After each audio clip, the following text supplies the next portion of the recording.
গরিব মেয়ের জাদুর গাজর লেহেঙ্গা। বিষ্ণুপুর নামের গ্রামে আনিকা নামে একটি মেয়ে বাস করত। আনিকা ওর বাবা মায়ের সাথে বসবাস করত। আনিকার বাবা একজন কৃষক ছিল। আনিকা দেখতে অনেক সুন্দরী ছিল, তাই ও কোনো কাজই করতে চাইতো না। এবছরেও আনিকার বাবা গাজর ক্ষেত করেছে। সারাদিন তিনি সেখানে চাষাবাদ করেন। তাকে সাহায্য করেন আনিকার মা। একদিন আনিকার বাবা যখন জমিতে চাষ করছিলেন, তখন তিনি দেখতে পান একটা বড় গাজর ইঁদুর খেয়ে ফেলছে। তখন তিনি ইঁদুরটাকে মারতে গেলে আনিকা চলে আসে আর বলতে শুরু করে, না না বাবা, দাঁড়াও, তুমি এভাবে ইঁদুরটাকে মেরো না। ওরাও তো সৃষ্টিকর্তার সৃষ্টি, তাই না? আমাদের সৃষ্টিকর্তাও ওদের সৃষ্টি করেছেন। ওরা যদি গাজর না খায়, ওরা তো না খেয়ে মারা যাবে। এতে ওদেরও হক আছে। তুমি ওটাকে মেরো না, ও একটা খেয়েছে, ওকে গাজর নিয়ে চলে যেতে দাও। বাবা, আমাদের উচিত সকল প্রাণীর উপর সহমর্মিতা দেখানো। দেখছি স্কুলে পড়ালেখা করে অনেক ভালো ভালো কথা শিখেছো। ঠিক আছে মা, তুই যখন বলছিস তখন আমি ইঁদুরটাকে কিছুই করলাম না। তুই একদম সত্যি কথা বলেছিস। এই ইঁদুর যদি আমরা মারি তাহলে ওরা খাবার পাবে কোথায়? ওদেরও তো খাবার তৈরি করার মতো কিছু নেই। আমরা যেমন চাষাবাদ করে সেগুলো নিয়ে বাজারে যাই, রোজগার করি, মজার মজার খাবার কিনি, কিন্তু ওদের তো তেমন কোনো উপায়ও নেই। ঠিক আছে, এখন থেকে ইঁদুর দেখলে আমি আর মারবো না। কিন্তু ব্যাপার হচ্ছে ইঁদুরেরা দুষ্ট আছে। ওরা শুধু একটা গাজর খাবে তা নয়, কিন্তু ওরা পুরো গাজরের ক্ষেত খেয়ে সাবার করে দেয়, যে বছরের পর বছর ধরে খাবে। তাই একটু একটু ওদেরকে তাড়াতেই হয়। এমনি এমনি আর ওদের মারতে চাও না, সে তো বুঝেছি বাবা, কিন্তু এই এমন করে ওদেরকে যদি আমরা না মারি, তারাই তাহলে ওরা এমন করবে না। ওরা তো ভয় পেয়ে এমন করে, মনে করে মালিক যদি দেখে তাহলে পরের বারও পেটাবে। এর যে সুযোগের সব গাজর নিয়ে যায়। কিন্তু এখন থেকে যদি আমরা এই তর্কে না চাই, ওরা ভবিষ্যতে আর গাজর নষ্ট করবে না, তাই না? আমি ঠিক বলছি তো? তখনই ইঁদুর ছানাটা চোখ ভেদ করে জানায় সে ঠিক করছে।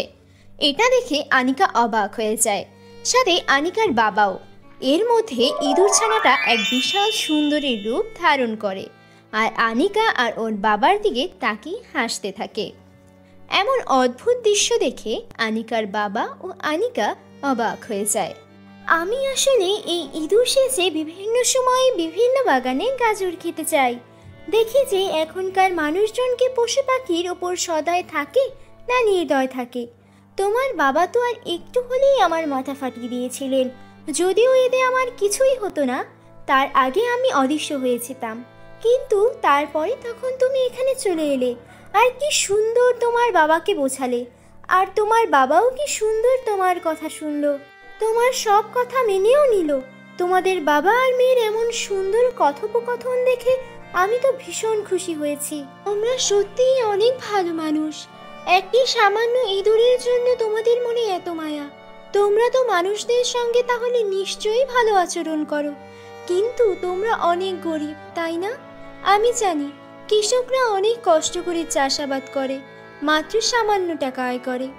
অথচ কৃষকরা না থাকলে পেটেই চলতো না, সব কিছু ধ্বংস হয়ে যেত। খাবারই বা আসতো কোথা থেকে? কিন্তু মানুষ এসব কথা কখনোই ভাবে না।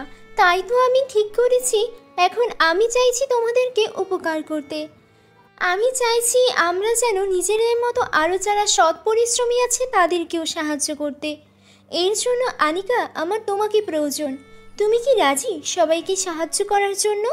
তাহলে আমি তোমাকে একটা উপহার দিব। হ্যাঁ, আমি অবশ্যই করব। আপনি আমাকে কি দিতে চান, যেটা দিয়ে আমি অন্যের উপকার করতে পারবো? এই নাও, এটা হচ্ছে জাদুর গাজর লেহেঙ্গা। এই লেহেঙ্গা পরে তুমি সবার কাছে যাবে, আর যার যা যা প্রয়োজন সেসব ব্যক্তিকে ভালো মনে তার সাহায্য করবে। অনেক কৃষক জমিতে পানি সেচ করতে পারে না।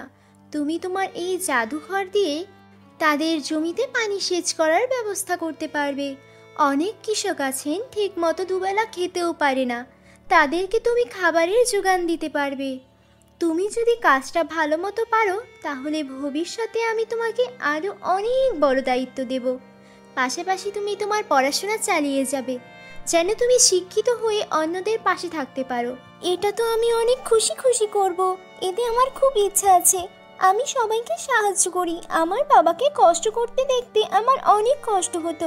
আপনাকে অনেক অনেক ধন্যবাদ। তার পরপরই আনিকাকে জাদুর গাজর লেহেঙ্গা দিয়ে সেখান থেকে বিদায় হয়ে যায়। আর আনিকাও এভাবেই গ্রামের সবাইকে সাহায্য করে। যারা যারা কৃষক, অসহায় মানুষ, তাদেরকে সাহায্য করতে থাকে।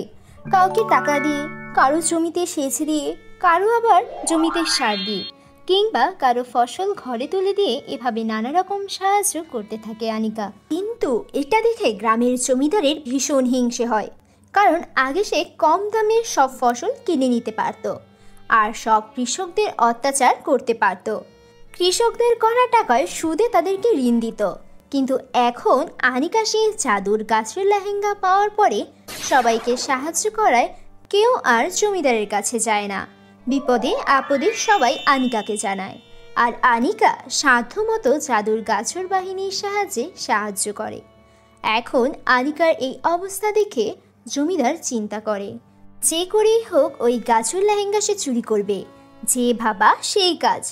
রাত হতেই সে জমিদার পৌঁছে যায় আনিকাদের বাড়িতে, আর তারপর জাদুর গাছর লেহেঙ্গাটা চুরি করার জন্য হাত দিতেই তার হাতে আগুন ধরিয়ে দেয়। সেই আগুন তার পুরো শরীরে চলে যায়। তখন জমিদার চিৎকার করতে থাকে, আমার শরীর জ্বলে পুড়ে ছাই হয়ে গেল, যে বাঁচাও, আমি অনেক কষ্ট পাচ্ছি, তোমরা কে কোথায় আছো?